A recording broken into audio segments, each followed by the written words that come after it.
The student is the view into the future. That's a window. And all around the outside were words in English and Spanish. They were character building words. Family, familia, strength, integrity, verdad, truth. All of those things, again, kind of hidden in the rocks. That was a fun project. It was really fun because we didn't have to get up on a scaffolding. We just stand. Do you have any questions? I mean, I painted all the murals in town and I forget some of the fun things I did. But I'd love to. Yeah. Did you paint the one with the buses? Yes. Oh, that is John and Martha's farm. Thank you. I do too. Thank you.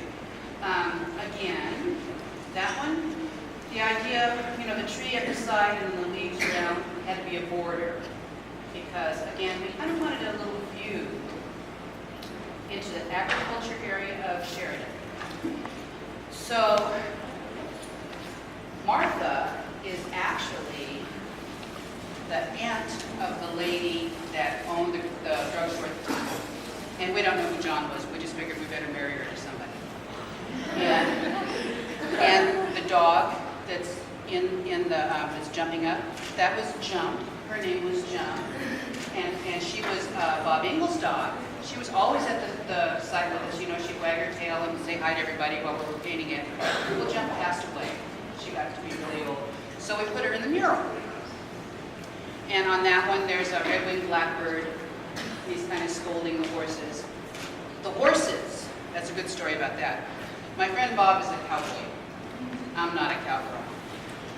And I paint really fast, and Bob paints pretty slow. Bob likes black and white, and I like a lot of color. So the two of us, we work really well together. Well, one day, we're going to put in the horses there, and Bob is tired. He has to go home or something like that, and I'm a little impatient. We're on a schedule. We have to get this mural done by Sheridan days. We've got to get those horses on there. So he left. So I was left with the horses. And I said, okay, I can do horses. So I painted this horse, the brown one. And Bob came back and he looked at that and he says, is that Arnold Schwarzenegger? Because he's much more muscular than he should be. And I kind of like him that way.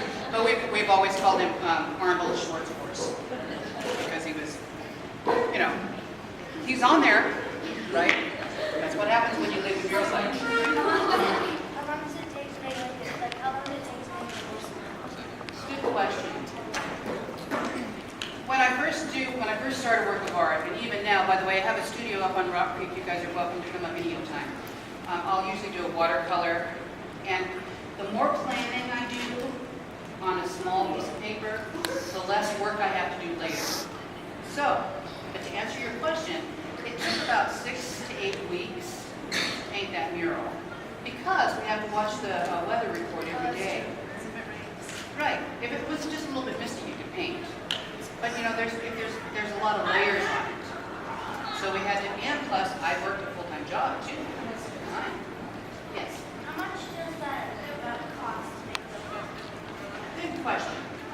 Our quote at the time was $20 a square foot.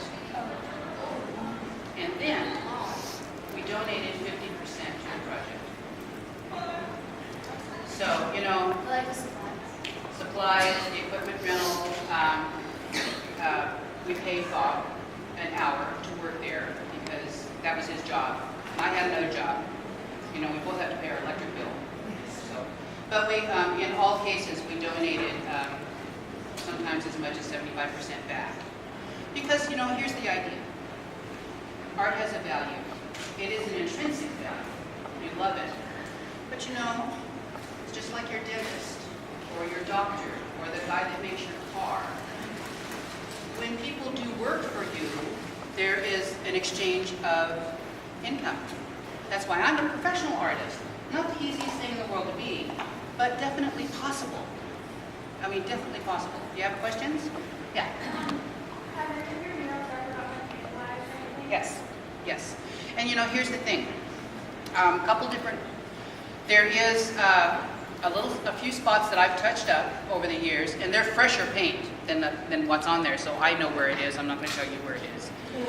But when I was painting the murals, oftentimes I would have students help.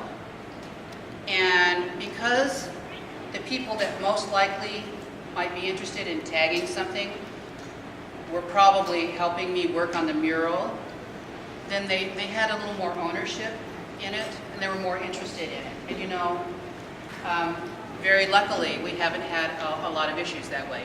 Plus, some of the more recent pieces, there's what's called a graffiti guard on the most recent ones, not all of them.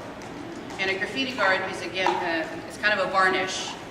It's expensive, but it guards. The idea is you can remove the graffiti, but not the paint underneath when you remove that varnish.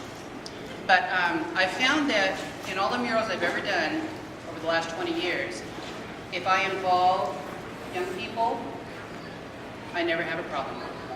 Because people, maybe they appreciate it, and they see them being worn day at a time, and they work on it. You know, if you worked on it, you wouldn't want to tag it.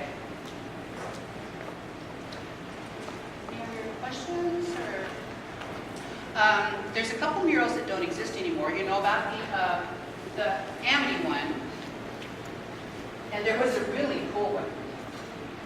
So a lot of times people they don't understand that murals are a work of art, and they just think it's something to that's painted on the wall. Okay, there was one on the car parts store, or on the garage. Just a second, I got photographs of it. It was really pretty. It had Mount Hood, but it was only up for about 6 months. Oh, here it is. What happened to it? Somebody else bought the garage and painted over it. That was a really pretty one.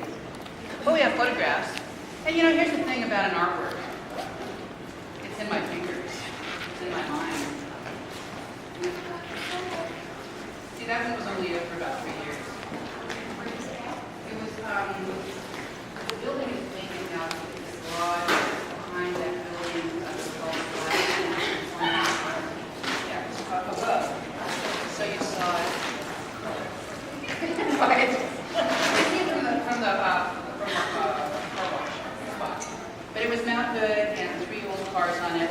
We had a good time doing that because we had to project images. But, you know, murals have a lifespan.